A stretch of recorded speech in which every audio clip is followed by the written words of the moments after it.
In a relationship, when is honesty not the best policy? How do you balance what you want versus what you need? And is there something you need to say to your spouse, but can't find the right way to say it? If so, then you're in the right place. This is the Lunch with Sandy podcast. With nearly 20 years of marriage under their belts, Terrance and Sandy Jackson discuss a range of topics, provide valuable insights on relationships, and talk about the conversations married couples need to have. So what does lunch have to do with all of this? Well, it's a metaphor for how these conversations originally started. Speaking of conversations, let's get one going. Here's your hosts, Terrance and Sandy. Welcome to the Lunch with Sandy podcast, where we digest different topics and offer insight from the perspective of a married couple. I'm Terrance. And I'm Sandy. And today we're going to be talking about what women look for in a relationship from their partner. But before we do that, I just wanted to remind everyone to follow us on your favorite podcasting app and on all social media at lunchwithsandy.com. And with that, let's get into how is Sandy doing today? Sandy, how you feeling? Sandy's cold. Turn the heat up. My hands, though, they just stay cold all the time. I should just start wearing gloves. What you should start doing is you should wear those half gloves. and no offense to hobos, we're going to call them hobo gloves. And then you can stand over a tin can with some fire and trash in it and burn it and then warm your hands up that way. We can call you Hobo Sandy. Well, the problem is that it's my fingertips that are always cold. So that way, how did the hobo gloves? Because it allows your fingertips to be closer to the flame. Okay. You get what I'm saying? So that your palms won't get too sweaty. Your fingertips will be closer to the flame, and you still have the dexterity to use those fingertips. So am I just bringing a metal trash can into the house? Nah, you got to do that outside. You got to go to Hobo Lane to do that. No offense to hobos. Let me stop talking about hobos getting sidetracked. So today I want to have this conversation, and I need to. At first, when I started thinking about this, I know there's a question out there that the fellows would like to have answered. And that question is, what do women want? Now, I don't think we'd ever be able to answer that question. So a little bit of everything. What I'm trying to do is I want to narrow this down and talk about the characteristics that women look for when searching for a mate. And now, I say all that to say this. I've lived in a house full of women for a very, very long time. I was raised by some very, very strong women. So I have some insight to offer. And I also have done some research, some polling, some surveying. But being that we have a woman here, we're going to pose this question to you, and I'm going to attempt to allow you to lead this. When I start thinking about all the information that I have gathered and the people that I've spoken to, I've broken this down from my perspective into three parts, right? And I'm just going to I'm going to name the three parts and then I'm going to punt it over to you, right? Okay. When I started looking at the input that I was getting back, I kind of broke it down to three things. And those three things are, foundationally, there's some characteristics that women look for to form the basis of every relationship. Then I group some things into what I like to call pillars, and I'm thinking about this as a house because, love is a house. It's a famous saying. Force MDs, I believe they had a song called Love is a House. Shout out to Force MDs. So then I look at the pillars, the support. The foundation supports the pillars, and the pillars, they would technically form the roof, but I didn't call it the roof. I called it the spice. So before I go any further, I'm going to ask you this question, Sandy. When it comes to... Be careful of the answer. Well, I mean... Be careful of the question you ask for because you might not like the answer. I'm just kidding. We speak the whole truth and nothing but the truth here. Yep. When it comes to the characteristics that you feel women look for, and being that you're a woman, you should be able to provide some insight to this. What are some of the characteristics that women look for when they're searching for a partner? Okay, because I was going to just say what women want is just good looks, a brain, and a personality. You got to give me more than that. No, I'm slightly kidding. But to get into like a lifelong partner, I think it needs to have a little bit more depth. And I think the very first thing is being able to trust that person. So I think trust has a big part of it, because without trust, really, what kind of relationship do you have? So the trustworthiness of somebody, I think, is first and primary. For you. For me. Well, yeah. Obviously, I can only talk regarding my perspective. Yeah. So from everything that I've seen and heard, trustworthiness is a very big part of that, and there's reasons for it, right? So when you trust someone, or someone shows you that they're trustworthy, what they're doing is they're showing you a couple of things. One, they're showing that they're actually dependable, right? When push comes to shove, you can count on them to be there when you need them to be. Mm-hmm. The other aspect of this, and again, doesn't apply for everyone, but truthful. Mm-hmm. You know, it's part of, well, it's not truthfulness, but trustworthy. It's actually part of the definition. When they're looking for someone who is going to be truthful. And then there's also that aspect of being genuine, right? And so when you take those three things and someone is truthful, they're genuine, and they're dependable, I think that provides that sense of trustworthiness that some women say they're looking for. And I use that term "say" they're looking for because, again, I'll get into that a little later, but I think there are times when they say they're looking for it, but yet they deal with something. It's one of those things where sometimes people don't practice what they preach. Right. You know what I mean? They say one thing, and then it's completely something opposite when it's actually put into practice. I'm surprised you said trustworthiness first. Well, because I feel like the others come along. Once you have trust, everything can be somewhat played off of that trust. Well, I mean, and as we get into it, I think one might be together. But so from the people who I've talked to, and from the research that I've done, one of the biggest things that women prefer when looking for a partner is confidence.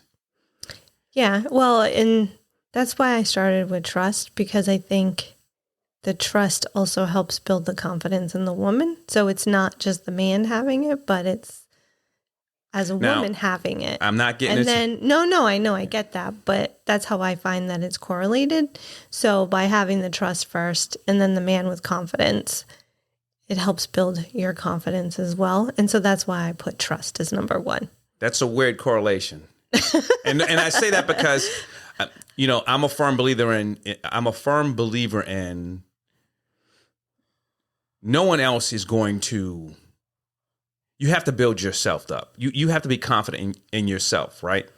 That confidence shouldn't come from someone else. It shouldn't, but oftentimes it does. So another person can easily tear down your confidence in yourself. Only if you allow them. Yeah. Only if you allow them. So I'm from the perspective of self-confidence in a person, I'm talking about someone who is self-assured, someone who believes in themselves. And when you come across someone who believes in themselves, that means, again, they're not looking. That's stuff that you don't have to provide to them. They're already coming with that. They're bringing that actually to the actual relationship. So that allows you to focus on you and not have to worry about so much from the perspective of, do I need to be concerned if this person's going to be bothered by A, B, or C? Are they going to feel insecure about this, that, and the other? So having someone who is confident has been high on a number of people's lists. And when we talk about confidence, there are additional parts that come with that, right? So being confident is knowing who you are, right? And knowing what you want. When you know who you are and you know what you want, you can be very direct, and it's easier to find someone who is going to be compatible with you. You're not searching for yourself. So when the two individuals come together, it just makes that much easier, because if I know that I'm looking for this in a person and that person doesn't have this, then it's easier for me to say, okay, well, you know what? Maybe we shouldn't get involved in this because you ain't got what I'm looking for. But knowing who you are and knowing what you want, I think many women find that very appealing. Oh, most definitely. A man can be as confident as he wants to be, but unless I trust him, like, that confidence doesn't really mean much to me. So that's, again, why I put trust as number one. But, again, I'm only speaking from my perspective. Yeah, and I'm not, there's no order when it comes to this you stuff. said that you were surprised. So No, I did. I was surprised, because you can trust somebody and they can, and then you have to support. My question to you would be this. Uh-huh. How can you trust someone, right? Yeah. When they have absolutely no confidence and you have to keep reassuring them. So when you have to reassure them every step of the way, how can you know that they're going to be dependable and reliable when you need them to be? I'm not saying I don't want one without the other. I'm just saying that I put more, well, and I'm just saying that in response to the last statement that you actually made. I put a little bit more value in the trust, because confidence, hopefully, I guess, if there is some, maybe that can be built upon. Who knows? Or maybe I want them groveling at my feet. You know what I mean? Yeah, well, to each his own. You won't have this. You won't have that here. And again, I think with confidence too, I mean, so there's a difference between. But yes. Like, who wants to have somebody who needs to be consistently raised You up? want somebody confident. Confident. That's what you want. Yeah. No, for sure. Yeah. And there's like I was saying, there's a difference between being confident and being egotistical or overbearing. Yes. There is a line between the two, and you're not looking for someone who is going to be staring in the mirror all day saying, I'm the greatest thing since sliced bread. But you do that. What are you talking about? I don't do that. I mean, I am, but I don't do that. I don't have to do that. Give yourself a pep talk every morning and like, you are the best. You are awesome. Yeah, you've never seen me do that. I love myself. I don't have to do that. My actions show that every day. No, you don't do that, but that would be kind of funny. I would record that if you did. Yeah, well, you got to get up early in the morning if you want to try to record that. So, yeah, another thing that came up a lot, and tell me if you agree or disagree, because, again, I'm not a woman, but integrity was big. That is big. So, and it's not just like virtuous actions. It's actually also that your actions have to align with your words. You need to use your words too, but I think like those go hand in hand together. So you can't be saying one thing and then doing another. Like, it needs to be on the same page. You can't say you love me and then go step out on me. Like, obviously. So you want someone with a strong moral character. Now, yeah. Again, but the question becomes, do they see that as a moral dilemma or not? But right. Well, I hope you had that conversation. With who? I mean, like, if you're with somebody, all right. If they see that as a moral dilemma. I thought you were saying you hope they have that conversation with themselves. Is this morally or right? immorally? Yeah. So, but yes, integrity is woven in there as well. I feel like the three of them together is kind of what makes up, we'll call it the DNA, or the solid foundation. Yeah, like when I talked about the foundation, those were the three that actually I lumped together. Mm-hmm. So now, all women strive to have an emotional connection in their relationships. And I think that there are three pillars that actually make up the pieces to that connection.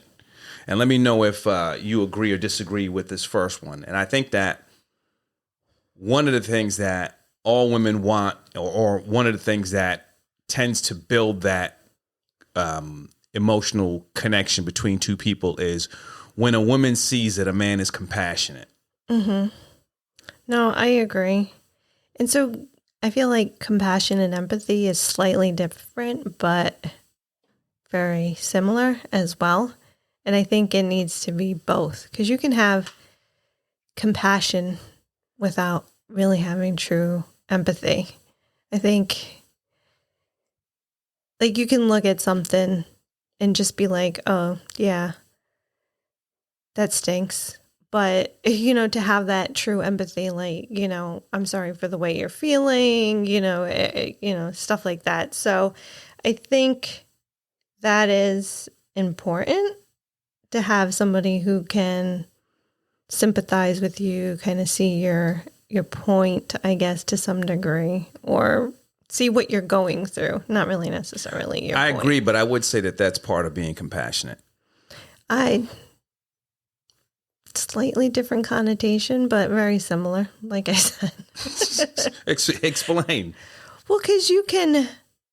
I'm talking about, so from the perspective of having someone who can be empathetic to your point of view, I think that is part of the building blocks of being compassionate, because you can't be compassionate towards a person if you don't understand where it is that they're coming from. I think there can be differences, Okay. So for lack of a better example, I'm going to bring up Ayla. Ayla is very compassionate when she, sees things and stuff like that, her heart goes out. But if you hurt yourself, like Ayla doesn't always say, "Are you all right?" You know what I mean? Like, there's just a difference between compassion and empathy. Like, compassion is having compassion for that person because they're going through something.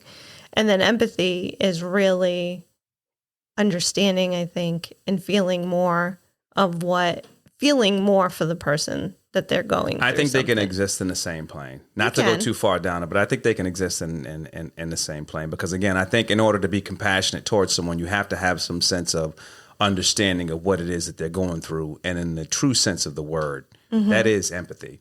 You might not be the most empathetic person to the fullest degree, right. But the fact that you can understand or relate to what it is that they're going through and feel for it. Yeah, I just wanted to put as much stress on empathy as well as compassion. Yeah, well, I mean, that's. But I agree. Yeah, I think that for the most part, everyone wants someone who's going to be able to sympathize with whatever it is that they're actually going through. Someone who can actually share in whether it's their joy or their fears or whatever, and be compassionate towards them in those areas. So, yeah. Well, honestly, I think it just ties with emotional availability. Yeah. The person has to have some kind of emotion to them. They can't just be rigid like a rock. Well, I think nothing. I think that all women want men to be vulnerable to a particular perspective when it comes to their emotions and being able to open up about them. Well, right, because you don't want... Not saying that's going to happen all the time. No, it's not. But you're right. I think somebody trying to be vulnerable while still confident, even, like we brought up in the solid foundation, is important. Like, it's not being vulnerable to where they're like breaking down, you know what I mean, and losing themselves. It's more just being able to talk about their feelings, talk about, what affected them, what didn't affect them, I think the hard part about it is people get caught up in social norms and roles. And if a man wants to break down, let that man break down. I think that's not what I meant. No, what I'm saying is this. I think social roles have made people believe that they have to act a certain way. And I think that's why it's hard for a lot of men at times to be emotionally available, because if you look at the way that others view it, that can be deemed as being weak. Oh, that's what I was just going to say. And, that's why, it has to be, I guess that's why I said confident as well. Because I'm trying to think of a good example. I can't, but. the issue at hand is we're all human and Yeah. we all feel, and Yep. we shouldn't let other people's opinion dictate how we process or, deal with those feelings. And I think that's one of the biggest problems that we actually have in this world today. Everyone looks at what the social norms are, and if they fall outside of those things, they view it as, okay, well, someone's going to view me in a particular light. And ultimately, the only opinion that should really matter should be yours and those closest to you. So, Yeah, I guess what I was trying to point out was no, I get it. you can talk about your feelings and you can have conversations about that. And as long as it's not, and again, this is just my perspective, as long as it's not where you're constantly just needy, I guess is. So now let me ask you a question, because see, now you just opened up a can of worms there, right? So I think if someone can have those if a man can have those conversations, then I think they are confident because they're confident enough to have those conversations. Now, One would you hope. use the term, right, that a lot of times you use this term when you just were referring to a man saying he shouldn't be needy, but a lot of times there are women who come across as being needy. Now, is that okay? Because again, No, it's not. well, What, are you saying I'm needy? no, I ain't say you was. Listen, don't put words in my mouth. I think I think it's fine if every now and then you're looking for a confidence booster, like your significant So other. listen, all right. So here's the But thing. I think there's a line between just needing. I just want to make sure that you're not creating a double standard here. You can't say on one side it's fine if you need a confidence booster. Listen, if it's okay, But if it's all the time, that's when it becomes needy. And that should be for men and women. yeah, It but I shouldn't think matter. I think the challenge with that is everyone's definition is a little different. Like you say all the time, someone can be like, "Oh, well, you know what? You're being real needy right now." You know what I mean? So that's the one area where you want to be careful Well, because if it's every day, people. that's all the time. Well, no. So here's the thing. That's your definition. Yeah, that is my definition. That's your definition. Not everyone has the same definition. That's my so perspective. That's why, exactly. It is your perspective. I just want to make sure that you're not creating a double standard here because, again, if I say, hey, listen, you're being needy, don't get it. Honestly, my thing would be like once a month. If you need a confidence booster once a month, that's fine. Oh, goodness. Can all deal right. with it We're once gonna. a Sandy is saying it's okay for women to be needy, but not men. That's not what I said. So I think Both that's what I men heard. And women, if they need a confidence booster once a month, in my opinion, that is fine. Listen, If you're looking, if that's you're part of starting Sandy's definition. Yes, I'm not going my to give you once a definition. month. I might But- give you once a year. but if it's every day, that's needy. Oh goodness! All right, let's Okay, let's move on from the needy people. So let me ask you this: What about respect? That's important, obviously. I was going to spell it out and sing, but then don't do that. I know, Yeah, I know. don't do Then that. I would be afraid we lose a bunch of followers. So let me ask you this question: Do you respect the needy men? No. Let's stick with respect. So yeah, it's respect is really important, to be honest, and it's not just even at a loss for words at this point, I guess. You ready to But jump in? I'm thinking more along the lines like you have to respect my decisions. Like respect isn't just whatever. I It's guess not just you as a person, but Yeah. your decisions, your values, because you can respect a person, you can respect their decisions and values and still not agree with them. No, that's what I was Yeah. actually trying to get at, and I could not formulate the words. But I think You were being real needy right there. I was rather than being real- really needy right there. There's my one for the month. Yeah, so I was having a trouble with my words, but I think I have it back. Respect is understanding that while you're in a relationship, you're still two different people. And you're not going to think the same 100% of the time. You didn't all of a sudden become this one person and merge your heads together.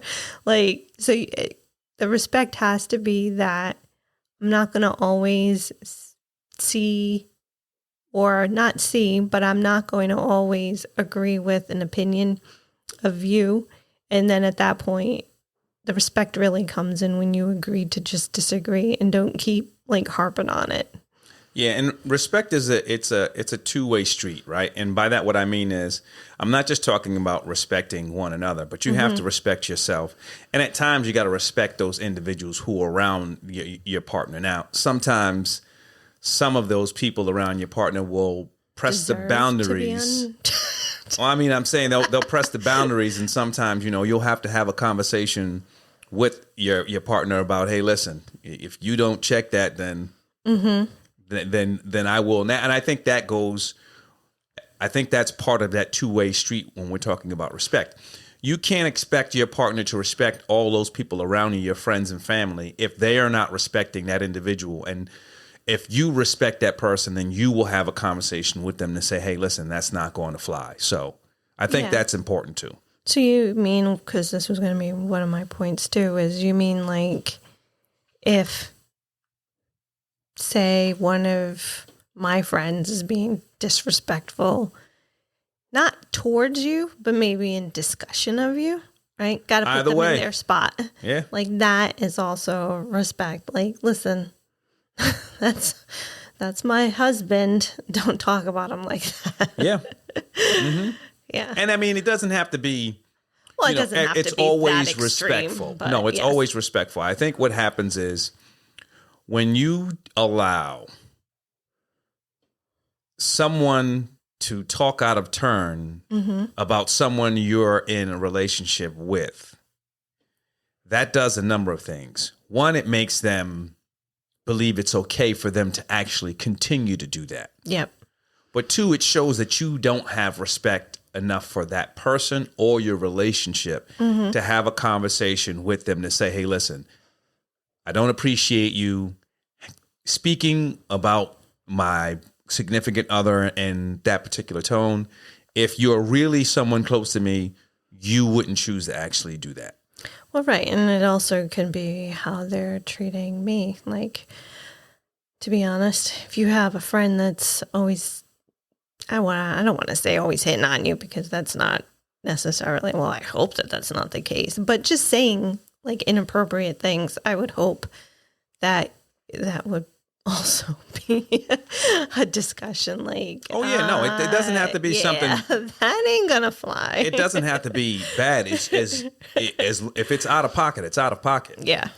And that's something that has to have, you have to have a conversation about if you have that respect. If you don't have that respect, then you won't have that conversation. Yep. So now let's get to this last category. This is my favorite. Well, I like spice. You can't have any. But yeah, and I didn't want to call it that, but for lack of a better word, I'm just going to use the term spice. But honestly, the sprinkles on top. You can call it the sprinkles, but I think for me, I would think that this would be core for some women. Well, one part of it would be. And again, in some cases it's not. And so I'm going to go to the one that I think that was the one that I believe would take priority over the other one. And that is when a woman is looking for, a significant other, I would believe that the maturity level of that individual would be high on the list of characteristics that they'd actually be looking for. And when I say a woman wants, well, I mean, baby, a child, to each his own. Partner. I mean, but again, no, thank you. This goes back to that whole. Practice what you preach, right? When I talk about maturity, I'm not just talking about. I'm talking about emotional and mental maturity, right? Because you can have one without the other. But I think that it's important that when you're looking for someone, and again, I'm speaking, but again, I'm basing this off conversations that I've actually had, because again, I'm not a woman. You want someone who is emotionally able to communicate on all these different levels, but mentally mature enough to actually be that person they need to be when you need them to be that person. You just put an image in my head of you trying to throw a temper tantrum. I don't know how I put that image in your head. Because I'm trying to think of you as being immature. When is name one time where you see me throw a temper tantrum? No, you've never done that, but that was the funny picture that I put in my own head for this. Well, let's get away from her temper. But no, like honestly, again, just my perspective. You know, the only kind of person I want to raise is my children. Mm-hmm.